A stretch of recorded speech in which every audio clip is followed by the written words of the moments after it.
Defending champion থাকতে চায় KKR, কিন্তু দুনিয়ার সেরা ফ্র্যাঞ্চাইজি টুর্নামেন্টে সেটা সহজ কথা নয়। চলতি মাসের অর্থাৎ নভেম্বরে 24 এবং 25 তারিখ আইপিএলের মেগা নিলাম বসতে চলেছে সৌদি আরবের জেড্ডায়। সব দলের সমর্থকদের মতো কলকাতার সমর্থকরাও চিন্তায় তাদের দল নিয়ে। ইতিমধ্যেই রিঙ্কু সিং, রমনদীপ, বরুণ চক্রবর্তী, সুনীল নারিন, হর্ষিত রানা, আন্দ্রে রাসেলকে ধরে রেখেছে কেকেআর।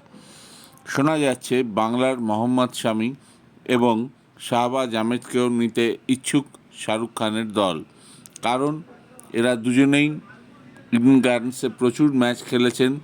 শাহবাজ অলরাউন্ডার, কারণ ভেঙ্কটেশ আইয়ারকে এবার ধরে রাখা মুশকিল হতে পারে নিলামে। তাকে দ্বিগুণ এমনকি 3 গুণ টাকা দিয়ে নিয়ে নিতে পারে অন্য দল। সেক্ষেত্রে ভেঙ্কটেশের যোগ্য রিপ্লেসমেন্ট হতে পারেন শাহবাজ। শামিকে নিলে তার সুবিধে অনেক, আর উমরান মালিককেও ফিরিয়ে নিতে পারে কলকাতা। উমরান গত 2 বছর ধরে ন্যাশনাল দলে নেই, কিন্তু হায়দ্রাবাদ দলে আছেন। কিন্তু যেভাবে রকেটের গতিতে তার উত্থান হয়েছিল সেটা আর দেখা যাচ্ছে না। তো কলকাতায় এলে শামির আন্ডারে কিছুটা নিজেকে ফিরে পেতে পারেন জম্মু কাশ্মীরের এই তারকা ফাস্ট বোলার। তো শামি, উমরান মালিক এবং শাহবাজ আহমেদ কলকাতার শর্টলিস্টে রয়েছেন এই 3জন। এখন দেখা যাক নিলামের শেষ পর্যন্ত বাজিমাত করতে পারে কিনা কলকাতা। খবরটা ভালো লেগে থাকলে অবশ্যই সাবস্ক্রাইব করুন।